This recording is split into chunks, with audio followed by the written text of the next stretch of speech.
Hello and welcome to Limited of Adhesion Season 3 GT3 Race 1. Brand new season, brand new hopes, brand new drivers, possibly a brand new winner at the end of it. But new faces on the track, joined by old faces in the commentary booth. You're welcomed by Chris and of course Random Dave. How are you tonight, Dave? Yeah, I'm alright. It's a little bit cooler this evening. It's been crazy hot. Been so hot that I can't even go in my rig. It's just horrible. Big sweaty mess. Yeah, and speaking of the temperatures, looking at the track temperature there, absolutely roasting at Watkins Glen, which will surely be a very hotly contested race as well. Quite a common track on the iRacing service, and the rumour is we've got quite a lot of drivers joining us, of which we might get to see some of them now. I think this is Philip Forrester, who actually I had seen in practice looked very, very quick, so he'll be exciting to see over the season. Steve Pepper, welcome aboard, Steve. Nice to have you on the Limited of Adhesion for the first time. Looking forward to you in the Club 1500. And also Xander van Herduwen, sorry if I butcher your name, from the Netherlands. He's in the top split with the Alpha Esports Red Team. And in the Porsche we've got Arno Cruz, one of the South African drivers who's been recruited. So he's also in the Club 1500. Welcome aboard, Arno. Nice to see you there. And he's part of the TTH driving team. Patrick Hingston, all the way from America, joining as well. Welcome aboard, Patrick. We'll look forward to seeing how you fare tonight in one of your home Grand Prix. That's good. I can pronounce at least half of those names. Yeah, there's a lot of names in there. But as we can see, Philip Forrester setting the standard already in his first race in pole position, followed by Jordi Speckens, Shane Abbott in third. Xander is set in quick pace also in fourth place. Lee Harding and Rick Barrow, who of course we know from last season, in fifth and sixth respectively. Rob Miller, welcome back to him, in seventh place. Nigel Joblin in eighth. Steve Greening in ninth. Michael Messenger in 10th. A couple of them I just missed there. Mark Innis setting the pace in the Club 1500 in 13th place, with Dan O'Hammond right behind him, and Dan Shaw, who is also quite new to the league. Welcome aboard to Dan. Graham Bardsley just in there. Chris Forrester, who we know from the last season of course, and a few of our new ones down the order a little bit. Sam Stott could have probably done a little bit better in his qualifying. He'll be looking to make up some places, and we've got notable names like Gavin Kelly joining at the back, and Ollie Ettridge of course. So what's the reason for Kelly starting at the back? To just not set a lap, or? I think that is the case. Yeah, perhaps it finds it more rewarding to see how far you might avoid some chaos at the beginning of the race. But unless he kept on getting invalid laps. I mean, the first corner is hard now, isn't it? Yeah, and as we can see, there's Jeff Hancock. He's serving a penalty from last season. I think that's Graham Bardsley. He's just decided to start from the pits. We'll see if that's a wise decision, no doubt, shortly. As we enter the home straight, the pace car is in, and Philip Foster looks to get us underway in Season 5, Race 1 at Watkins Glen. Here we go, and that's Jordi Speckens right behind. Will he look to make a move in at Turn 1? Are we going to see any collisions as we go in? There's a small nudge there. Has that collected anybody? We'll see from another camera angle. That looks like Chris Forrester in the background. He's been caught. Another couple of cars have went sideways.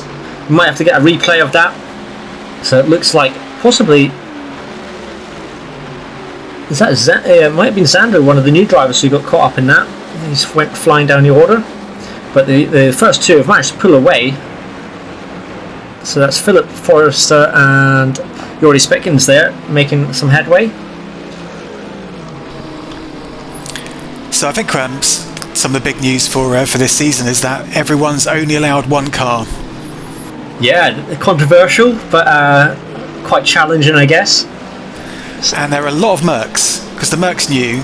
Everyone's hoping that it hasn't properly been balanced yet, so has an advantage, I guess. Yeah, we'll see how they progress, and if those advantages carry on throughout the season. Of course, we've got a lot more tracks to head into over the coming months. Yeah, there's a lot less BMWs than I'm used to seeing. Yeah.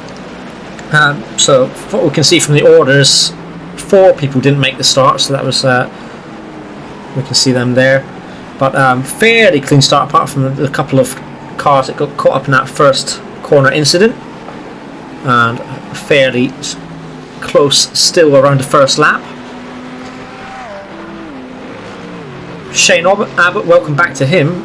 He's been known from being in the TCR leagues, as Forrester sets the fastest lap, of course.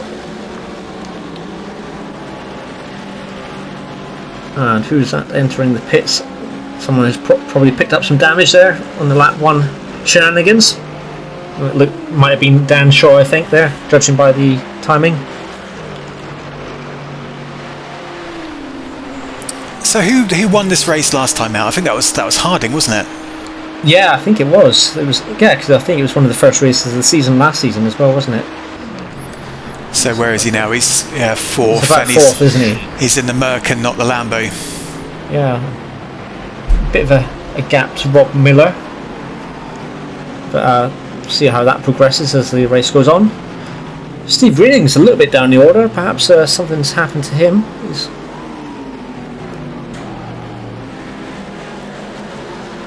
But it's nice to see lights of Parker, Kelly, Ettridge have started making their way up through the Club 1500 lot, already making up some positions, but we'll see how much time that costs them throughout the course of the race. Of course, the race lasts in 45 minutes.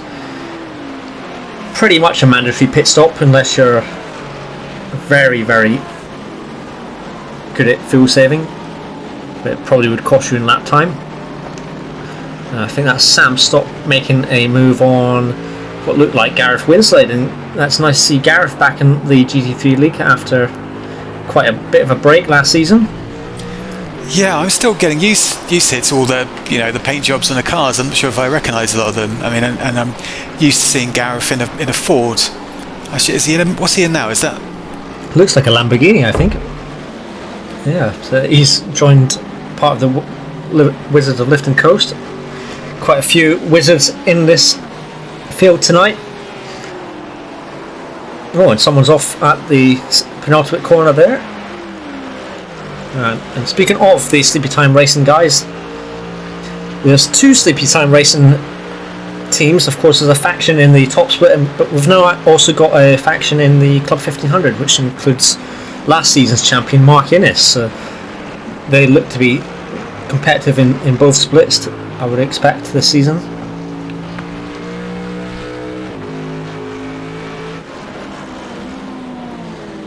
So fairly clean. I have to commend the drivers. Apart from the odd incident, there's been no massive pile-ups. Yeah, it's just that one at the start, wasn't it? Yeah, normally you get something quite big with the eagerness to do well in the first race, but yeah, it's playing the long game, which is good. And here we see what looks like a battle for 16th, likes of Stephen Cape right there. Judging by those wheels, we can see Chris Forrester making a move. This might be, we see, this is the first lap incident. Be nice to see another angle. Yeah, it looks like he's rolled slightly down the hill and caught Chris Forrester amongst, might have been Dan Shaw, I think, as well. This is onboard Chris Forrester, in fact. Yeah, I almost got through that gap, and this is Dan Shaw from the Only Dan's team. Tried to swerve. Oh, gets a double helping of Xander there. Yeah, you couldn't really go around it because you've got people on your left and right. The only thing you can do is brake, really. Yeah, that's very unfortunate, but I think he's now back out the pits. Trouble with pitting so early is you're going to have to pit again. Speaking of the pits, Michael Messenger's coming out and joining the race. Might be a couple of laps down or so.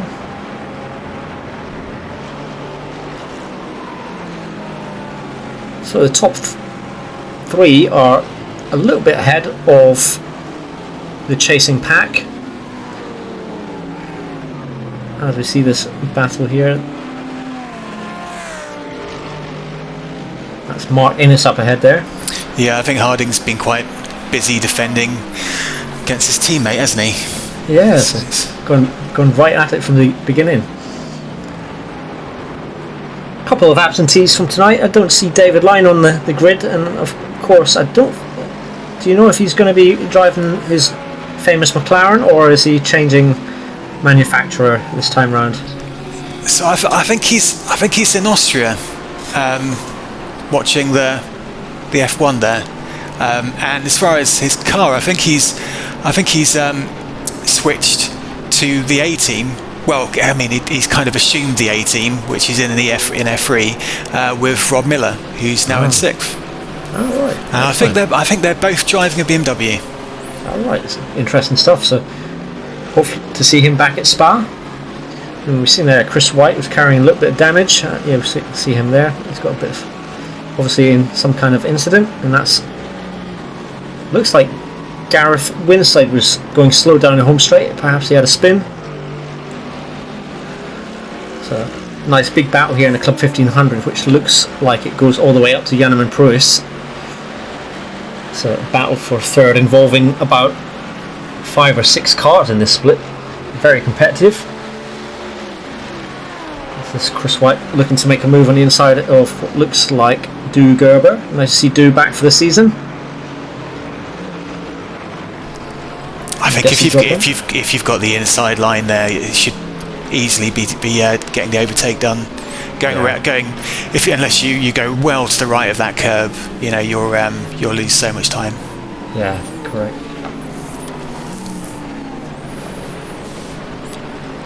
I don't think I've seen much of Rob Miller yet in 6th. No, he's having a bit of a quiet race. He's got a bit of a gap to Barrow, but yeah, he's closing in slightly, but he's got three other cars in that split behind him. So hopefully they just... Watkins Glen's always known for being quite a bit of a drafting experience up that back straight. Hopefully they'll help each other along. But of note, this is I believe it's the largest grid we've had in the limit of adhesion, totaling about 39 or 40 cars, which took part at least in the practice and qualifying. I remember last season there was talk of splitting it into two races if it got too big, and here we are with the biggest number of drivers yet, and it's going all right, isn't it? It's working. Yeah, I'd say it's quite exciting. There's action all over the field, and yeah, brave move there. I feel like I should have memorised all of the cars though prior to watching this, because I'm struggling to know what's going on. I can recognise the Sleepy Time cars and a few others. I'll be fine. I'll get there. Yeah.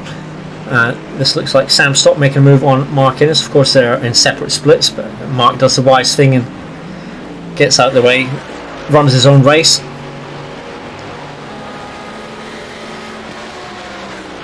So, unchanged at the top there in the top split. As we see, flickering car there. That's kind of off-put with the driver there. I think that might have been Dan Shaw. And Gareth Winslade challenging his stablemate there. Both part of the Wizard of Lifton Coast. Nice sponsors there, being Nike and DHL. Nice known sponsors. Yeah, Gareth gets the job done. Well done, Gareth. So is it like I noticed in the F3 Championship there's about 12 Wizards of Lifton Coast teams. It's like most drivers are in different variations of that team now. How many teams have they got in GT3? Well, I think they've got 2 in the top split, and they've got 2 in the Club 1500 split, I believe. So yeah, there's a good amount of drivers there. And what are they called? Have they sort of appended funny names? I believe, yeah. I think the one Gavin Kelly's in is called Evocation. The one that Dom is in is called Divination. And of course, I think Merrin's missing from today's race. He'll be in the top split. The one with I think it's Roberto Costa and Gareth Winslade is called transmogrification, and Eric Pusey's part of transmutation, I think. Well, I think he's well done for that. I mean, I'm never going to remember those. But yeah, nice to see some recurring teams like QRS are back. Of course, the Risky Racing boys are coming back with both their blue and orange teams. Likes of Team Fet's making a recurrence with the Weavers, Jason and Jake, in the Club 1500 as well. Nice to have them back.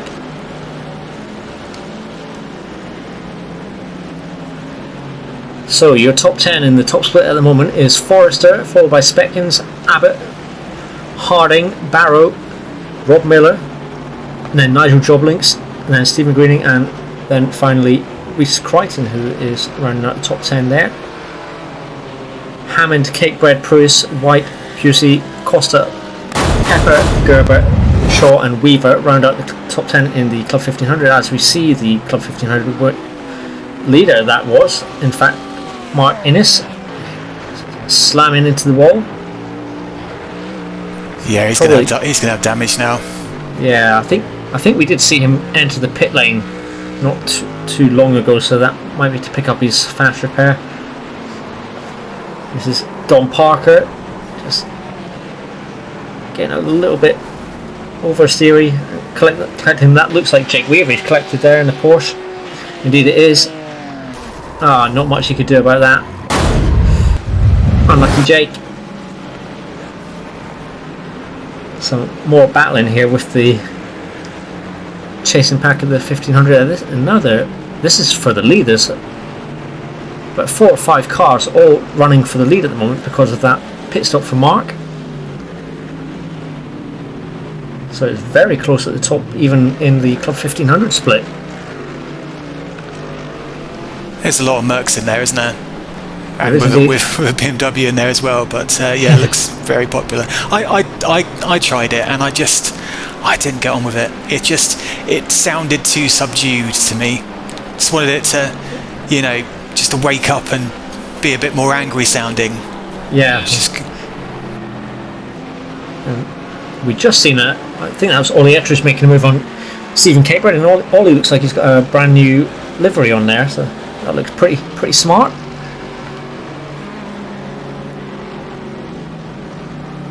That looks like Daniel Hammond is well out in front in the Club 1500 at the moment, so he's pulled away.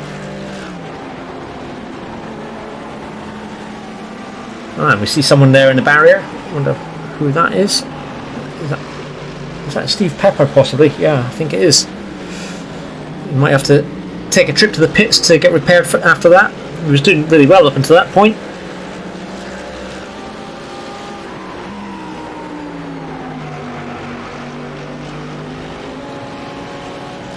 So we might start seeing some early pit stops in the next 5 minutes or so, depending on how busy the traffic is for some of these people. Gavin Kelly's made his way up the order quite significantly. Was there a bit? There was a bit of contact there, wasn't there? Into the chicane. Yeah, it looked, away with it. I think it looked like Ollie Ettridge on the back of Janeman Pruis.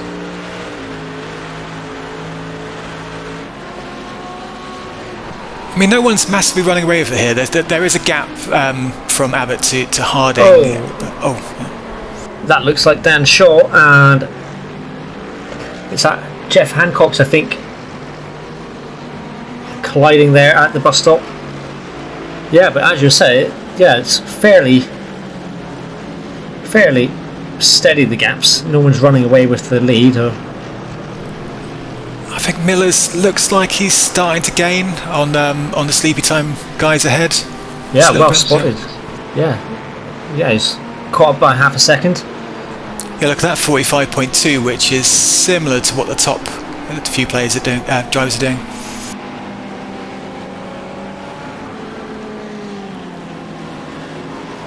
Looks like Keith Schooling is in the pit lane at the moment. Keith Schooling, of course, we remember from a couple of seasons back, so he's joined in. Welcome back, Keith. Now, is this There's so many cars here, and lots of new names. It's exciting to see across the board. Oh, someone's went wide out the exit of that bus stop chicane there.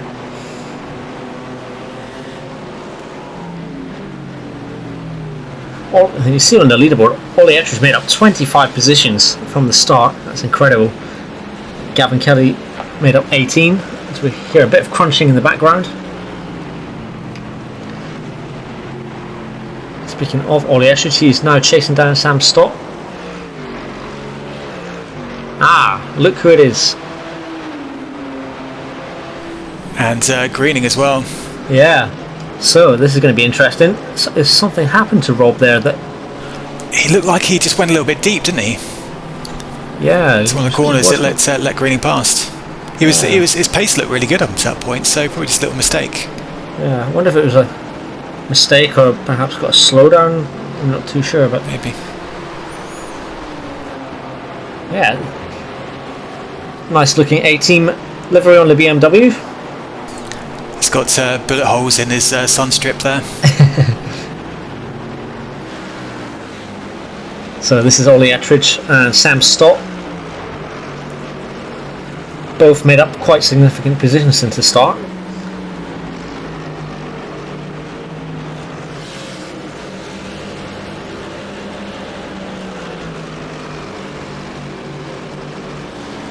Daniel Hammond out in front in the Club 1500 with the mid 145.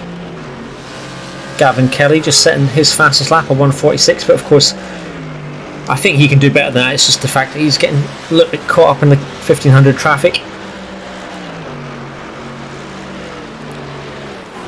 Sam's trying to defend hard here, but I think it's going to be difficult. Yeah, he slots in behind. That's a sensible thing to do.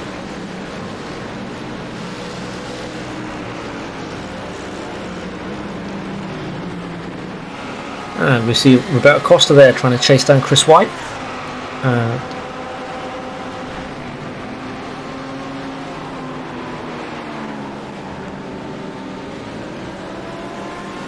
Any favourites you think for the title this season out of the ones you know, Dave?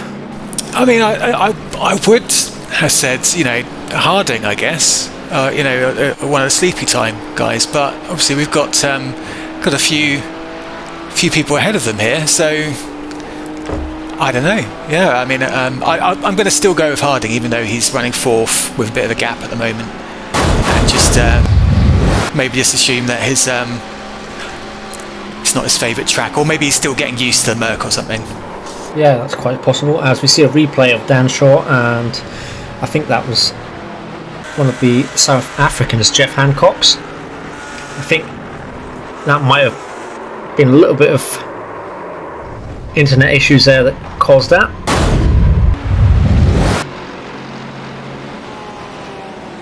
Quite unlucky for Dan Shaw. It's his second incident of this race, but still back on it, still in the game, still in the race, I should say rather.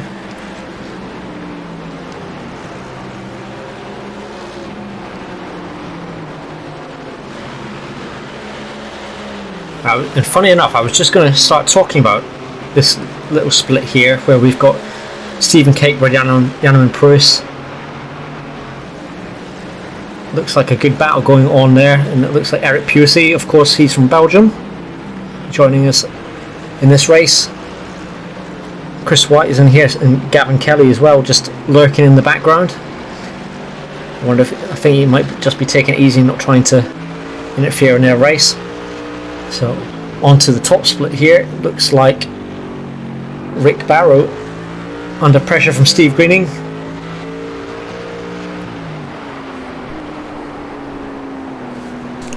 So Greening's caught up quickly. Yeah, I think a bit of a dark horse, I think, for this season.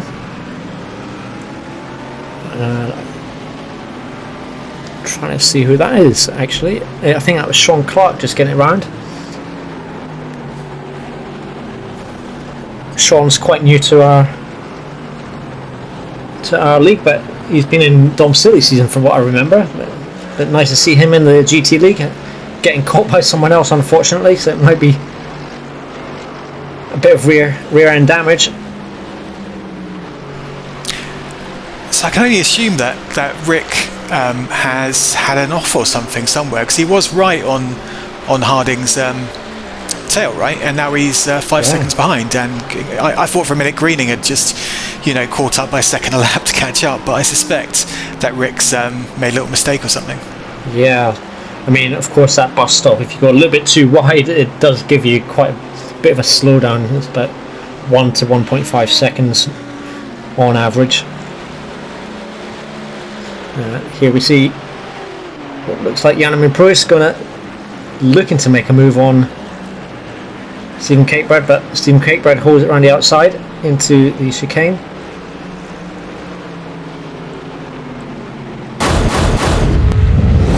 Keeps the position for now, as we see a replay of Ollie Ettridge. I think this is Sean Clark just rejoining the track. Yeah, a bit difficult to judge with the... It's blind, isn't it? So it's very hard to see people coming, but I guess the thing is you just got to stay right off the track, right off the line as you come on. Yeah. Shame for Ollie, was making a lot of positions up till then, and of course seeing an absolute throng of cars he'd just already passed to go past him. So he's going to have to do it all again.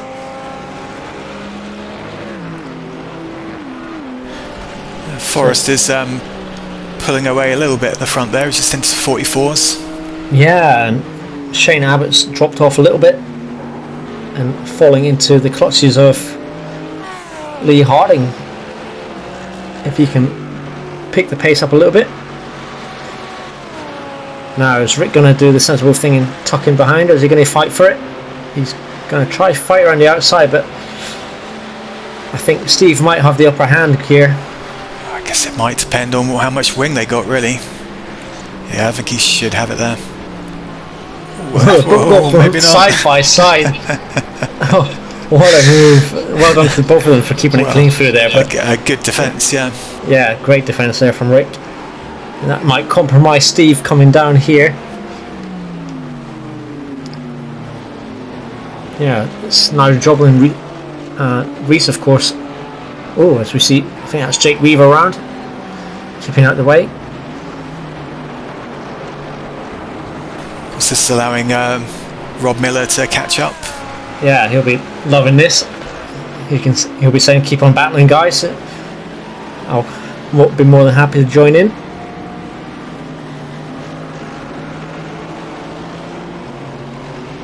So in the pits at the moment, it looks like we've got Steve Pepper and Eric Pusey's coming in for a pit stop as well.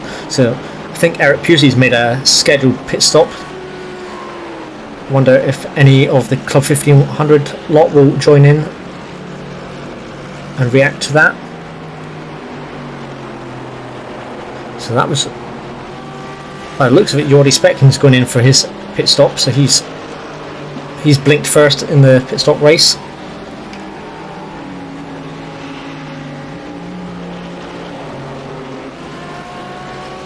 We haven't seen too many moves into turn 1, which is what you normally see on the official races.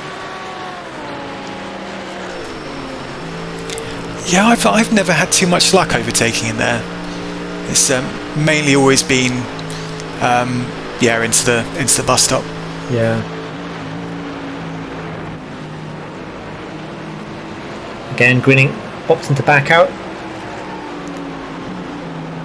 as they come to lap Gareth Winslade. So Gareth must have had some issues as he pulls over to let the chase and pack go behind and go around, and that's made Steve Greening hold the pace around the outside. And is he going to make the position stick this time? Yeah, I'm surprised he managed to make that stick around the outside. Normally I'm really used to driving the Audi around here, and it does not like going around the outside of that corner. But the BMW is a little bit more stable. Yeah, he's definitely going to have to use his experience to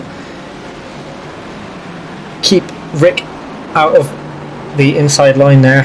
In fact, he's going to come. Nice bit of defensive manoeuvring.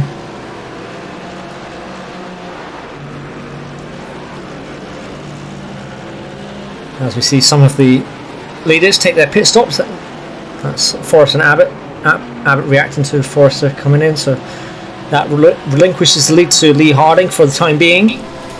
Yeah, we'll have to see where they end up with Geordie. He's currently in 10th. Yes.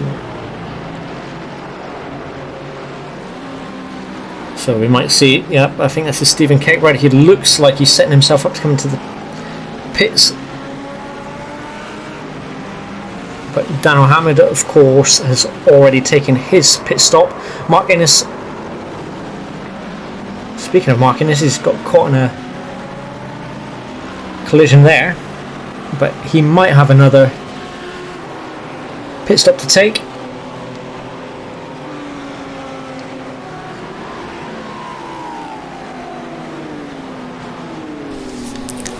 So I mean, Greening's well behind Harding now. Like after all that fighting with Rick, 7 seconds. Yeah, it's quite significant. And he'll be hoping that Harding gets caught in some lap traffic at some point over the course of the remainder of the race. Try and make that up.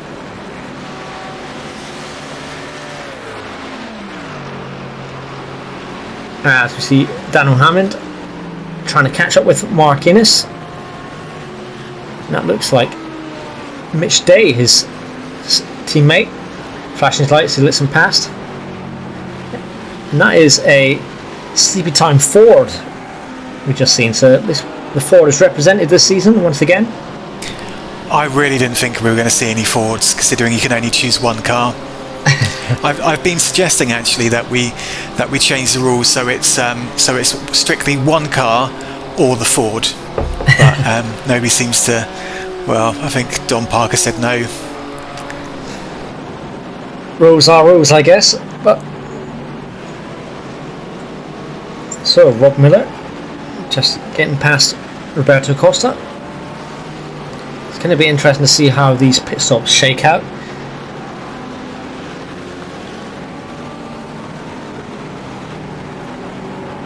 Looks like Joris Speckens has actually made it out in front of Philip Forster and Shane Abbott by the looks of it.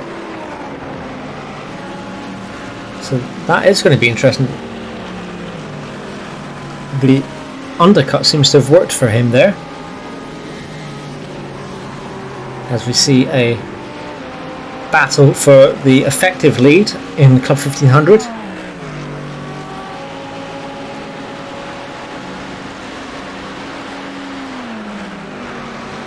My money would be on Mark Innis to retain his title in the Club 1500 this season.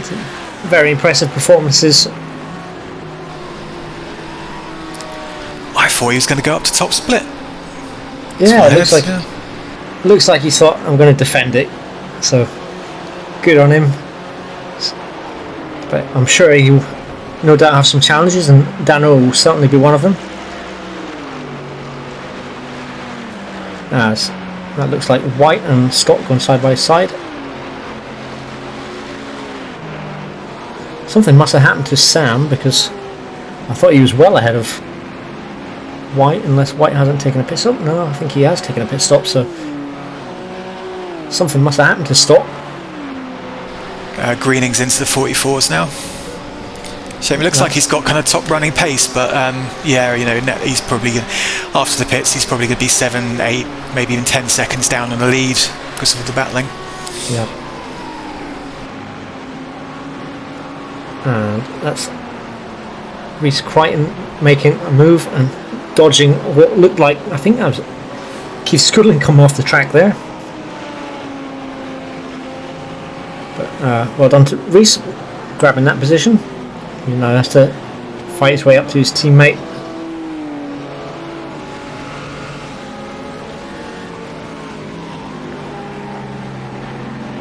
They no doubt will be coming into the pits fairly shortly, I would expect. And Du Gerber leading the way in Club 1500 at the moment, but he will no doubt relinquish the lead when they come to take his pit stop. Yeah, he could come out behind Cakebread, I guess. Yeah, he could well do. Daniel Hammond holding it around the outside, trying to defend from one of the top split guys, one of the new guys here. I think that's Patrick Hingston.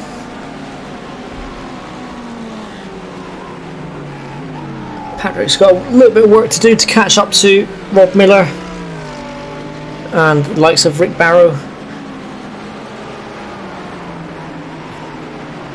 He'll be desperate to get around Dano, but of course Dano doesn't want to relinquish that position because he feels that he's still within a chance of getting back to Mark. Mark has pulled away by a couple of seconds.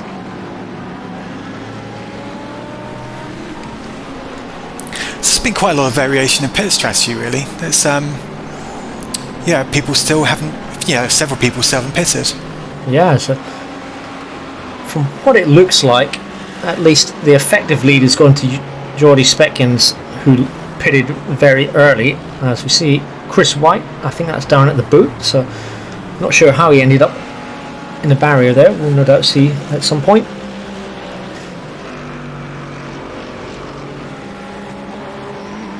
So this, I guess the cars can't go for too much longer without taking in some extra fuel.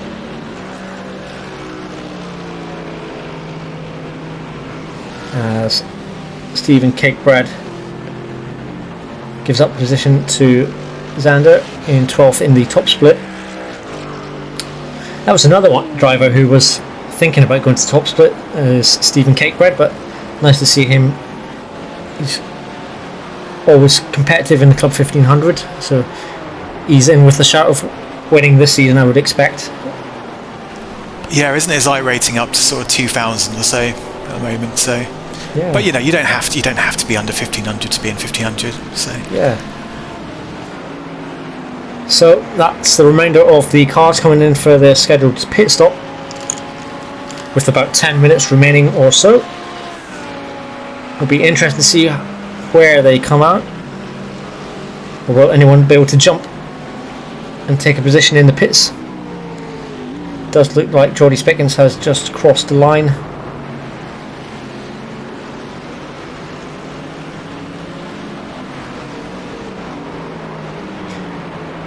I wonder if Geordie's under-fueled the car, or how he's managed to gain some time, because the 3 seconds gap that he had that's quite significant for just a pit stop, as we see Sam Stock going slightly wide there.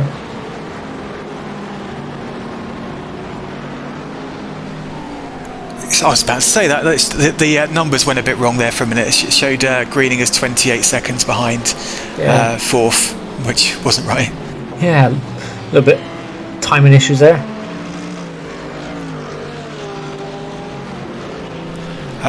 Miller's pitted again. Yeah, well spotted. So an issue for Rob Miller. I wonder if we'll see what happened there. Once again, Janneman Price. He'll be keen to get ahead of Xander here, but perhaps Xander's just got the pace on him. Of course, Stephen Cakebread is only 2.5 seconds behind him. Janneman keen to keep the podium position. This looks like we're on board Sam Stoddard by the looks of it. I thought he was going to lose it on the grass there. Yeah, it's close.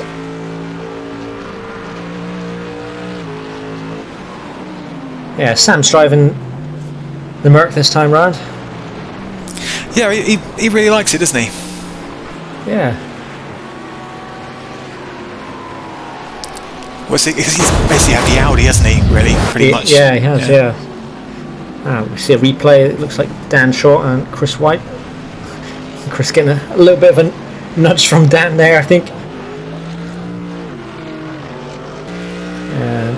I wouldn't be surprised if both of them are carrying damage of some sort. Yeah, it looks like he just understeered into him, really. Yeah, I think some right rear damage for Chris there. It's kind of put him in the barrier. So that's another trip to the pits for him, and looks like Dan has opted to be towed. Not the best race for Dan on his debut here, but no doubt we'll expect him back for Spa. Let's see how he gets on. So what's happening with the positions? We had Geordie's now in the lead, so he's got past Forrester in the pit stop phase, and who's else? I think Rick Barrow has lost out quite a lot. I mean, he was running 5th, wasn't he? And then Greeny overtook him, but now he's down in 9th. Yeah, so he's lost a considerable amount of time, especially losing the position to Maxwell, who was quite some way off. So something must have happened to Rick. Geordie's really pulling away there, and at 44.5, yeah, 44.6. But yeah, 3 seconds ahead. Yeah, I mean, those top two are really setting the pace. Those mid to low 44s are as fast as you can probably get in these temperatures. Nigel Jobling also setting his fastest lap, and yeah, we might see some of the times tumble as we get towards the end.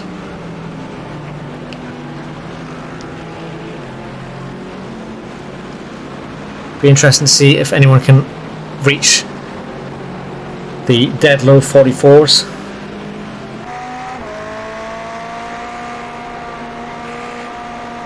Tell you what, my wife was supposed to be here 3/4 of an hour ago with beer, but still not here. Don't know where she is. Just can't get the service these days, can you?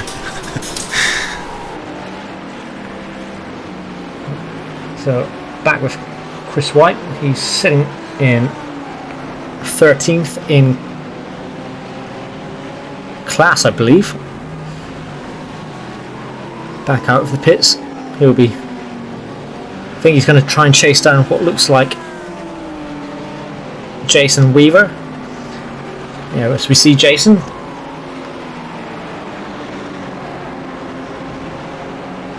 of Team Fat. It's nice to see Jason back in the GT3s.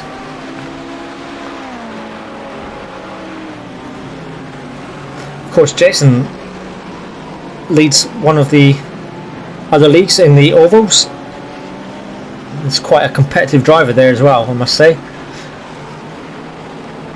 So it's going to be interesting to see how he fares for the remainder of this race, which is technically his home race at Watkins Glen, being American.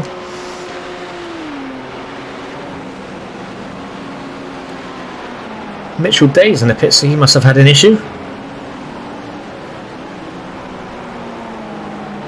So what other tracks are we going to then this season? It's Spa next. Which was a massive calamity last season. I'm struggling to think of anyone who didn't have an incident there. Then what is it after Spa? I think it's Hockenheim. It's definitely Hockenheim, then Fuji, which is one of the new tracks in the service. Then Imola, which we've been to before. Red Bull Ring, of course. Into Lagos, and I think it's Road America we're going to end at this time. Jason Weaver does the sensible thing and opts out of going side by side through the bus stop. I think that's Sean Clark there, just letting the guys go past. Looks like a Japanese style delivery Sean Clark has. So yeah, I expect a good turnout for the next race as well at Spa in a couple of weeks. Yeah, it's a really popular one for some reason, isn't it? Yeah, be interesting to see how the cars fare at Fuji as well. Of course, new track. I haven't even tried it myself. I've seen it actually on Gran Turismo actually before I've actually seen it on here, but it does look like it has a very large straight. Yeah, I don't think I've done it. It's new to me. Yeah, so quite a few tracks that are well known through the season, so that might play into the hands of people who are regularly on the service.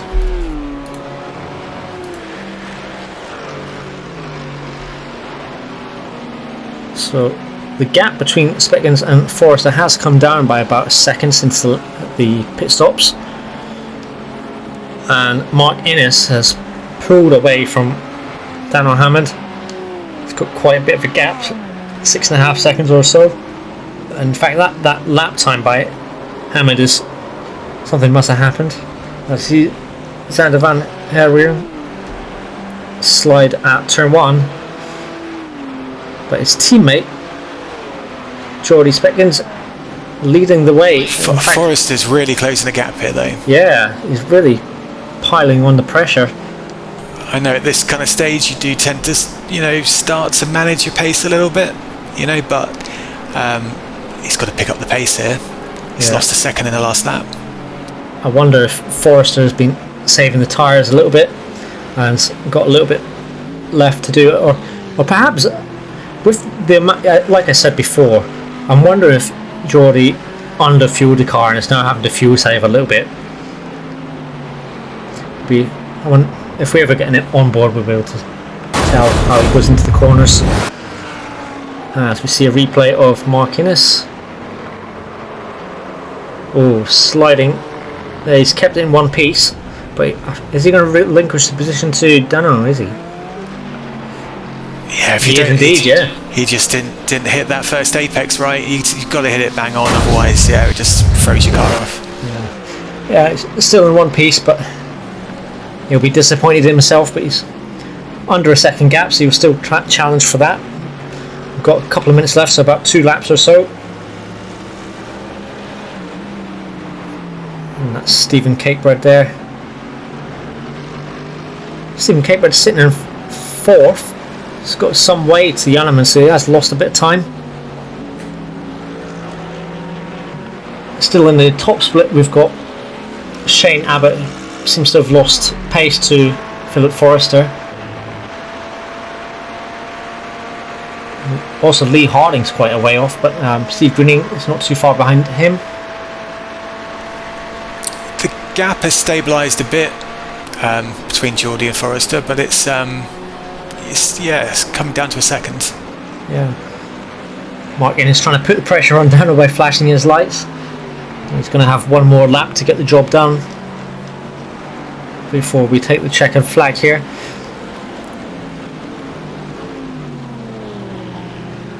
Gavin Kelly up to 10th position, so he'll be pleased with that. Yeah, although he's got 22 seconds to wreck ahead, so but yeah, it's a good position. Yeah, considering he started pretty much at the back, as we see Jake Weaver lose a rear end and into the barrier. Nightmare for Jake, given that he was doing really well up until that point in the top 10. He's going to have to take a trip to the pits and no doubt lose a few positions. So what this looks like, it was the white flag lap. Right, so he did an off track there because he could afford it. Yeah. He knows how many instances he can do his last lap. So right, he's going to have to go around the outside though. Lee's making it very difficult for him. I think he's going to back up because of the traffic ahead. Yeah, he's got one more chance. Yep. Here, of course, position for the lead in the Club 1500. So all or nothing for Mark here. He'll be desperate to get off to a good start in the first race. Dan has done extremely well. He's done the opposite to what Lee has done and went right to the outside, which is going to allow Mark in the inside. Yeah, Hammond kind of left the door open there. Very close, but great move by Mark. Seals first position. It's going to be very difficult to get the position back there for Hammond. But great racing between those two.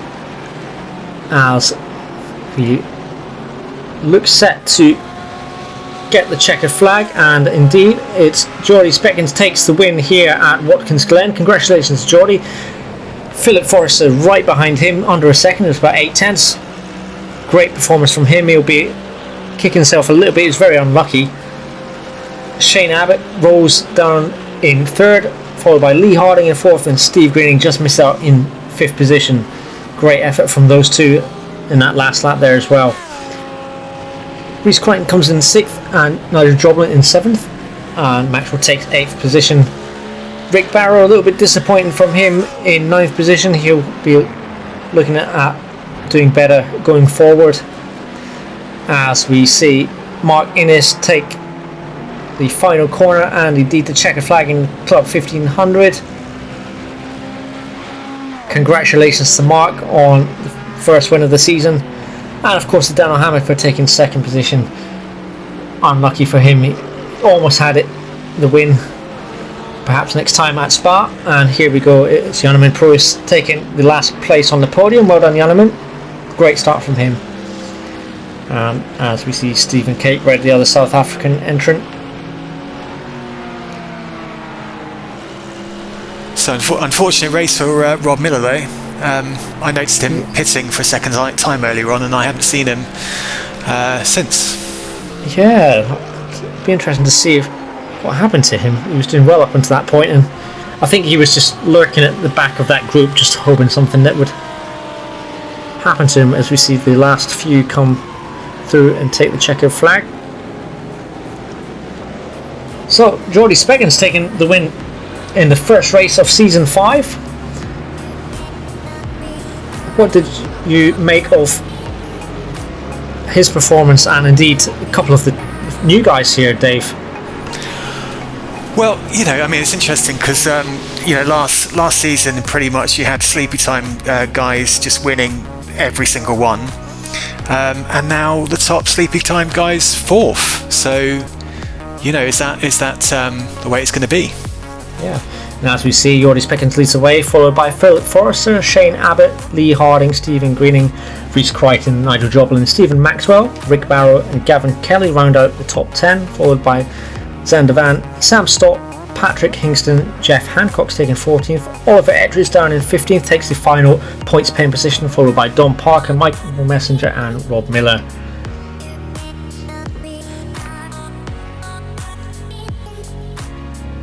And as we see Mark Innis in the background there, Mark Innis indeed takes the win in Club 1500, followed by Daniel Hammond, Janneman Pruis, Stephen Cakered, Roberto Costa taking 5th, well done to him, Eric Pusey in 6th, Drew Gerber, Arno Cruz taking 10 points in 8th position on his debut, Gareth Winslade, pipping Chris White and Jason Weaver, Jake Weaver, Chris Forrester, Keith Schooling, Dan Shaw and Steve Pepper taking the points, a couple of them on their first races. Sean Clark and Mitchell Day just missing out on the points there, but perhaps they'll be within a shout next time round, no doubt. And we'll see how the Constructors and Teams Championship fares. So Alpha Esports Red lead the way in the top split, followed by QRS, Sleepy Time Racing Yellow, Risky Racing Blue, Risky Racing Orange, Alpha Esports and Black Dove Racing, Fitztie Motorsport, I wonder, that's a new one, Team Tryhard Racing all got points. Wizard Lifting Coast Divination didn't receive any points, and of course with Rob Miller pitting and David Lyne not there, the A team have got a little bit of work to do. From what I remember, I think all of the teams in Club 1500 might have taken points. We'll see in just a second. Yes, indeed they did. So that championship is well underway, with Sleepy Time Racing Green taking the lead in front of Only Dan's. Team Heap Together, Wizard of Lifting Coast Transmogrification, Wizard of Lifting Coast Transmutation, try and say that in all in one sentence, and followed by the two Team Tryhard teams. The Claret have got a bit of work to do, along with Team Fet, both on 9 points, the Backpack on 2 points, and DSR taking that final 1 point. So yeah, very competitive amongst the Club 1500 also, so it's going to be interesting to see how that progresses across the course of the season. Right, so with the first race out of the way, I'd say that's a fairly impressive start and not too chaotic given what type of track it is. I was pretty impressed by quite a few of the drivers. I think my driver of the day, I'm going to have to say in the top split might have been, well, of course Geordie for the win, but we've got Philip on the debut. I think that's quite an impressive debut for him. And I think in the 1500, I'm going to give it to... I think I'd give it to Dano Hamid. It looks like he's improved a lot over the course of the close season. Have you got any drivers that were outstanding in this race for you, Dave?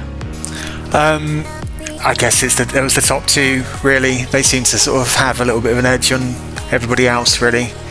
I'm looking forward to Spa. I mean, I'm wondering whether it would be an even bigger field at Spa, because that tends to drag more people in because they love Spa so much. Yeah, that's true. Interesting. Yeah. And of note, Shane Abbott setting the fastest lap of the race. It was a 1 minute 44.097, so that's extremely rapid. It was almost a couple of tenths quicker than anyone else in the top split. And in the Club 1500, it looks like Dan Shaw set the fastest lap at almost like a 1:45 dead. So yeah, congratulations to them for setting those laps and getting the extra point. So onwards and upwards. Next time we're heading back to Europe, and it is, as we've said previously, Spa. So we'll see you in a couple of weeks' time there. So it's goodbye from me and goodbye from Dave. Nice to see you back, Dave. Cheers. Good night. My beer's turned up as well now. That was, in case you're wondering what the noise was in the background, that was my dog and my wife turning up with my beer. So we'll see you in the Spa. All right. Bye for now. All right. Cheers.